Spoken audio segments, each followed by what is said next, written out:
西西里的土地啊，從來都算不上溫柔。強烈的日照、乾燥的氣候、貧瘠的土地，再加上越過海岸的烈風，讓這裡很難種出像內陸地區那樣水分充沛、豐裕飽滿的農作物。但西西里人卻靠着自己的雙手，釀出了世界聞名的美酒，做出了享譽全球的美食。Ottimo。OK。嗨，我是喜歡帶你探索美食的肉仔肉。逛吃西西里的第2期，讓我們從美食的視角去探尋西西里的地產豐物們。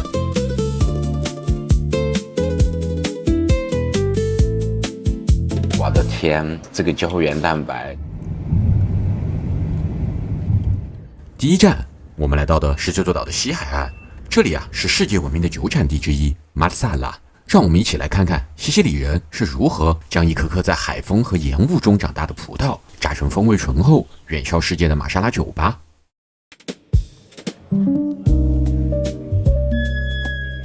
我們現在所在的地方哈，就是世界上第1瓶瑪莎拉酒出產的地方。然後這裡呢，已經有大約快接近200年的歷史了。你們可以看到哈，我身邊的這個橡木桶，它是1964年成的瑪莎拉，60多年了。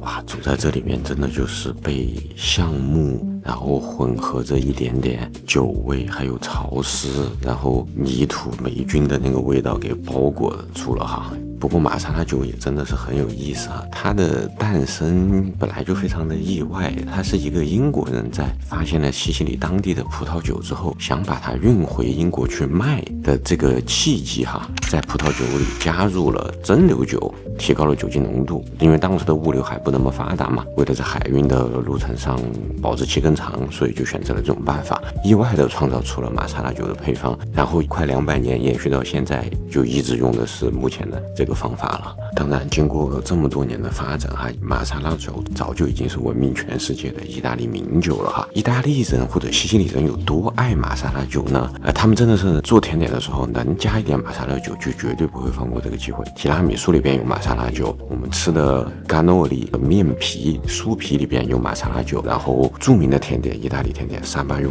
也是瑪莎拉酒做的，萬能，真的是。這個哈就是他們酒窖裡現存的年齡最大的還在熟成的瑪莎拉酒了，1939年，接近100年了，朋友們。剛剛導遊跟我們說，這個一小瓶它只有大概3小杯的樣子，要賣800歐，誇張嘞。當然，想要真正的了解瑪莎拉酒啊，光聽肯定是不夠的，望聞問切嘗啊，一個都不能少。這裡給我們準備的4杯顏色從淺到深依次排開的酒，就完整的概括了瑪莎拉的一生。這第1杯啊，便是瑪莎拉酒的1階段，也就是沒有摻入任何的蒸餾酒的，用西西里當地白葡萄釀造出來的純淨的白葡萄酒。What can you feel here? Lemon. Lemon, yeah. A little bit floral. White flower. Flowers like jasmine, and pineapple. So Kind of have a sip. 這個被稱為基酒的1階段瑪莎拉，有着非常鮮明的個性。它除了果香，在海風鹽霧中長大的葡萄，也將鹹味和礦物感帶進了酒中，造就了它硬核的風味。第2杯顏色略深的，便是加入了葡萄蒸餾酒的2階段瑪莎拉 Vergine。 But it's true that it seems sweet in the feelings. 很濃的焦糖味。 It seems sweet. Let's have a sip.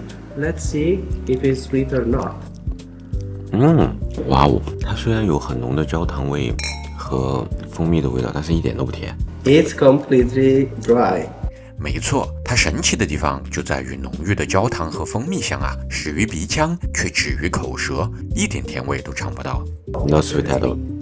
第3杯琥珀色的5年陳瑪莎拉，時間啊已經開始展現出它巧手精雕的功力了。 Here flavors are completely different than the other one. 有點像鹹菜，我不知道怎麼說。 For example, Aging 5 5年陳的乾性瑪莎拉哈，它已經開始出現甜味，出現一些類似於蘿蔔乾的那種鹹菜的那種發酵熟成的那種味道了，開始有陳味了。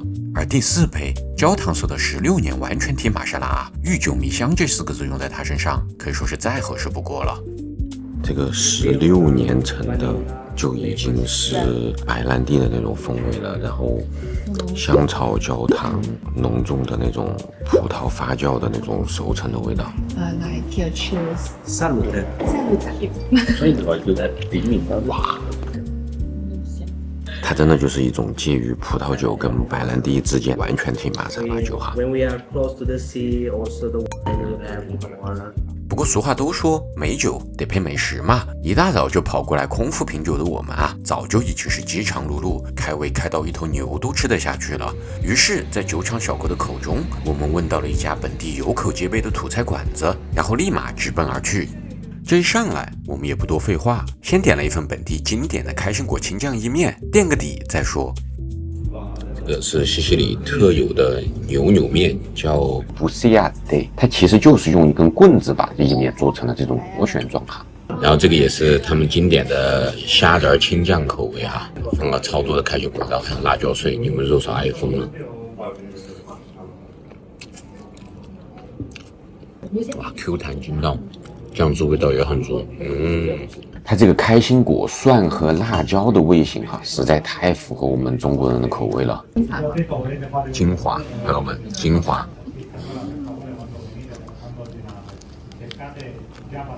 我們朋友連叉子上的醬都不放過。隨着低迷的血糖緩步上升啊，我們的午餐也將迎來高潮部分。這是一隻比成年男性小臂還長的約莫80厘米的地中海褐石斑魚，它早上啊才剛剛被撈上來就被我們給盯上了，而主廚老爺子也將會用最地道的烹飪方式給我們呈現西西里最正宗的吃魚方法。朋友們，西西里人吃魚是有多豪放啊！我們是現點了一條超大的石斑魚，就跟國內的現點現做是一樣的哈。然後廚師老爺爺用西西里最傳統的那種大蒜、小番茄、酸豆和香料，給我們做了這樣一盤西西里家常紅燴石斑魚。Ottimo。OK。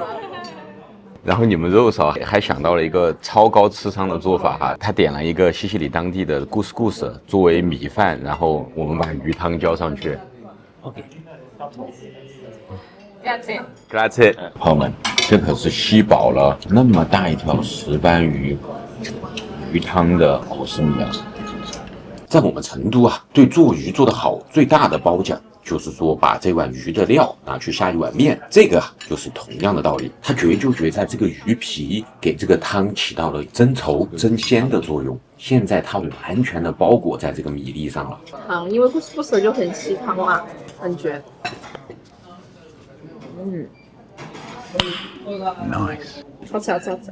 哦，它這個 couscous 也很好吃。你們就說我跟你們肉嫂這個智商怎麼樣吧？來吧。這個是魚頭是嗎？OK。哇！我們還讓他們把魚頭留下來了，我的天，這個膠原蛋白這麼大一隻石斑魚的魚頭，魚皮超厚，盤子都沾滿了。哇，你們看看這蒜瓣肉得多大，然後這個魚皮得多厚，我的天，我的天，然後我再給它澆上一瓢靈魂的番茄醬汁。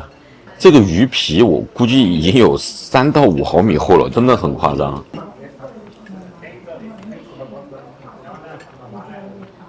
它是烤出來的，它外面的魚皮是有一些焦香味的，它裡邊的這個蒜瓣肉啊超級嫩，而且本身魚足夠新鮮的話，是完全不用擔心腥味這個問題的。再加上番茄醬汁這個鮮啊，番茄其實就是意大利人的味精哈，它本身就是一個含鮮味物質非常非常多的水果，然後再跟魚的這個鮮做上一個搭配，太牛了。然後這個魚臉肉，我的天，它魚臉肉都有這麼大一塊嗎？你在幹什麼？這個骨肉很好吃，滿滿膠原蛋白。來，你的魚臉肉。別急別急，主菜結束，這才剛到咱們頻道的舒適圈。朋友們，他們的提拉米蘇是現做的哦，現泡的那個手指餅乾，然後現挖的馬斯卡彭的奶酪上去。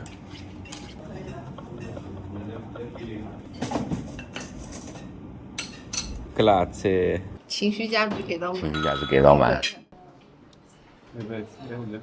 哇哦！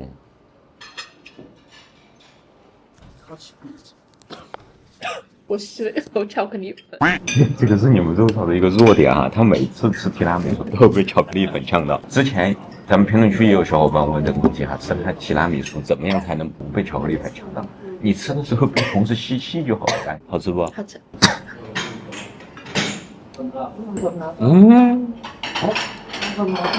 馬斯卡彭也太濃了吧？對啊，好好吃。是冰淇淋黃油質感的那種哎。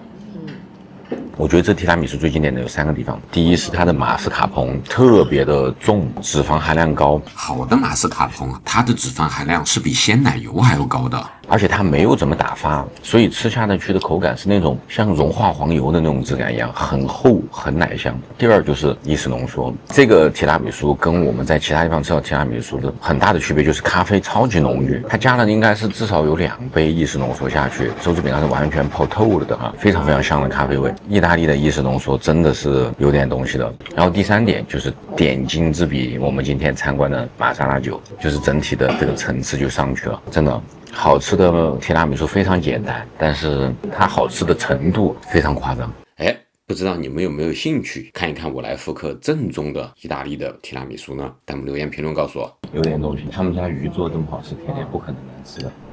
然後這個是我點的檸檬雪咖啡，也是西西里太經典的美食了。這個檸檬冰沙也是非常的絕啊，檸檬的那個酸鮮味、香味。它就沒有昨天吃的那個香精味道那麼重。昨天那個吃的有點像洗潔精，今天這個就完全沒有味道，肥皂，就很天然的檸檬。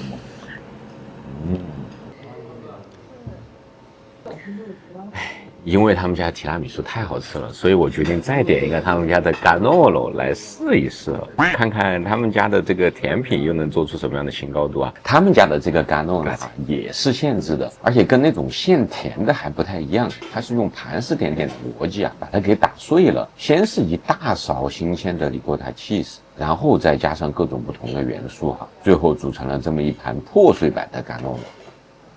看得出來，它的這個里கோ塔起司應該是很棒的，而且這個酥皮很新鮮的樣子哦。這次我們來西西里吃的第6份干諾了，我才來的第3天。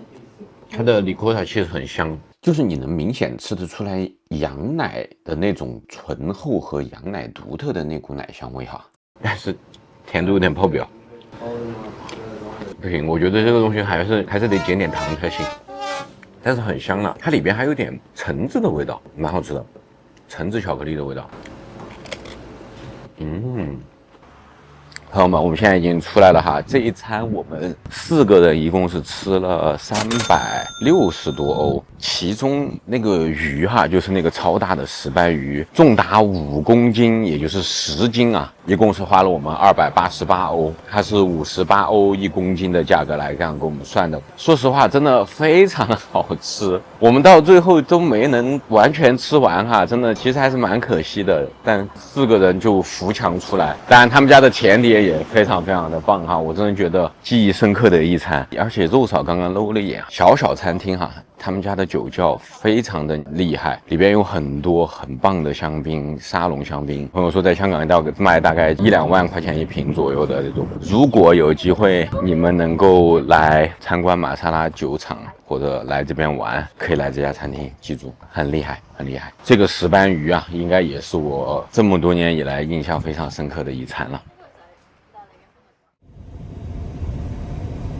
除了酒，漁業自然也是這座地中海島嶼幾千年以來最重要的產業之一。西西里的西北海岸可以說是佔盡了天時地利，它正好處在大西洋藍鰭金槍魚季節性繁衍遷徙的重要路線上，所以早在有人類文明在這裡扎根起，金槍魚的捕撈就是西西里人最重要的漁業活動之一。然而老天爺賞賜的自然稟賦終究還是攆不上工業化的車輪。在1984年，隨着 Scarpello 的最後一次傳統捕撈結束，這個古老的行業在西西里最終絕跡了。而這些遺留下來的裝滿漁網、船隻和種毛的漁港工坊啊，在幾十年之後卻被另一撥人相中，並伴隨着21世紀初當地旅遊業的蓬勃發展，他們被改造成了各種旅遊設施、餐廳、私人酒店，再次出现在公众的面前。我们现在所在的Donna di Scabello就是其中最漂亮也最具代表性的一個。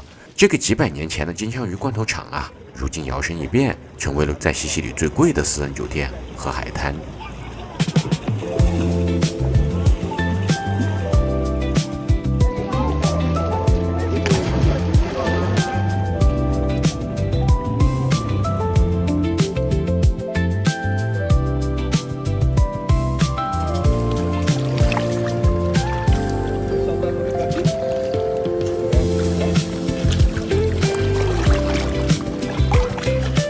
這兒有好多那種帶絨毛的小海草，你腳踩上去就像是在踩羊毛地毯一樣，超級舒服，超級軟。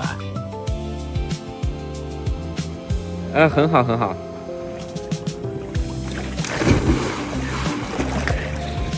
好大一隻魚！好多魚，好多魚，看你，哇，好多魚，好多魚，就在這，就在這。看見了，看見了，你抓不到的，人家不笨。這澡泡的舒不舒服？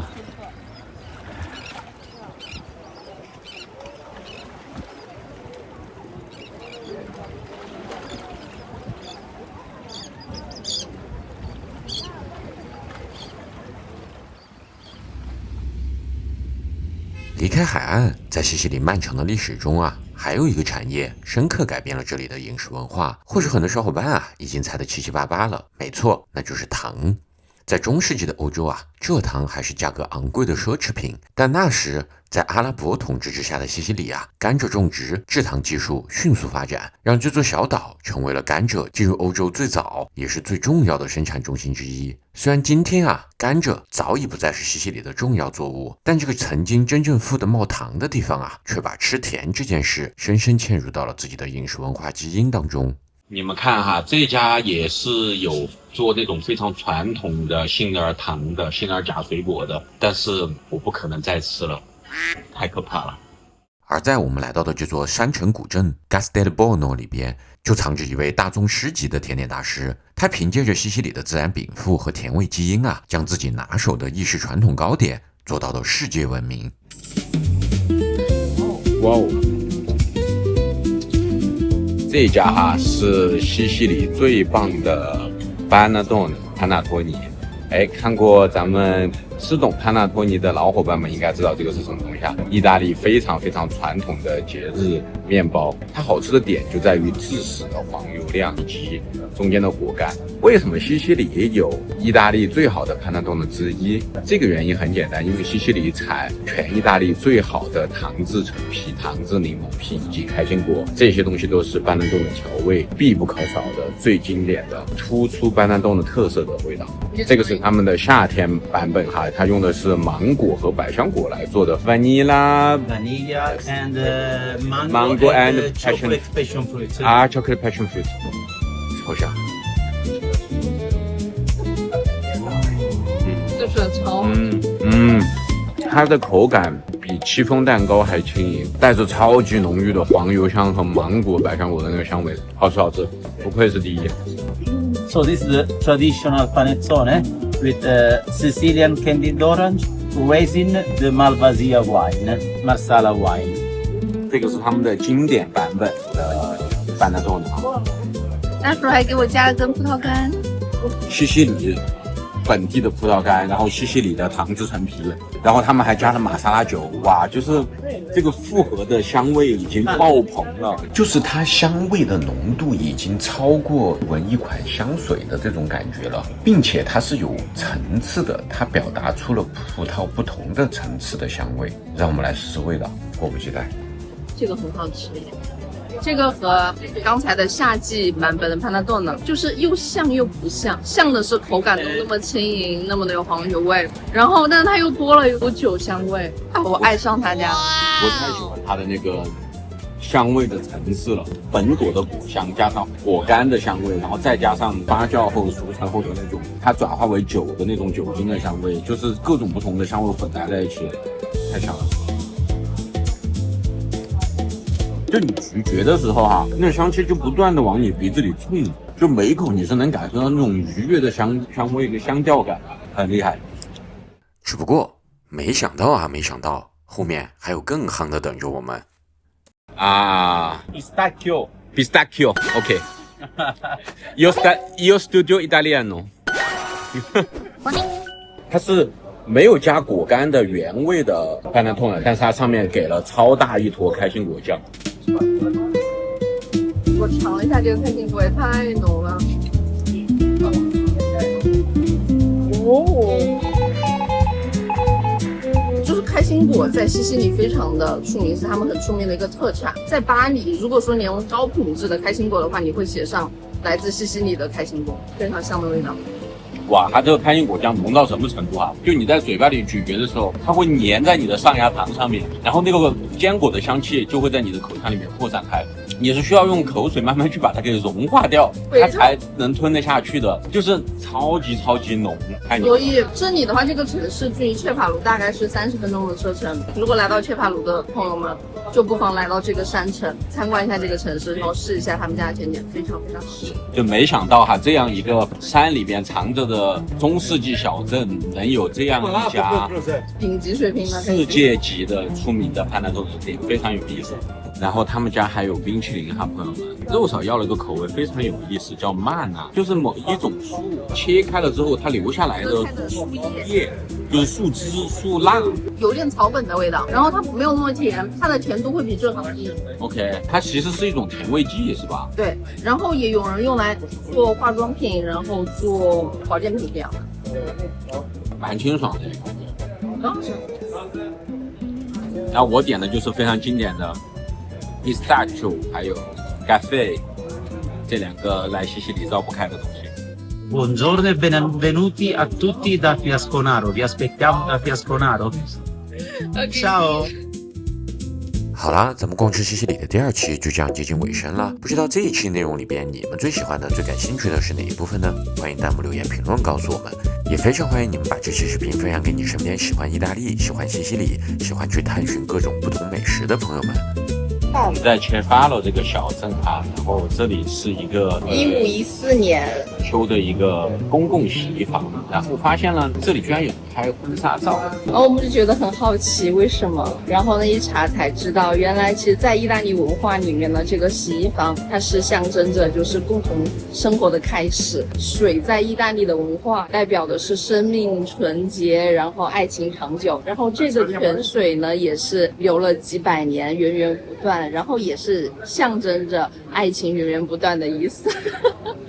巴夫拉曼了。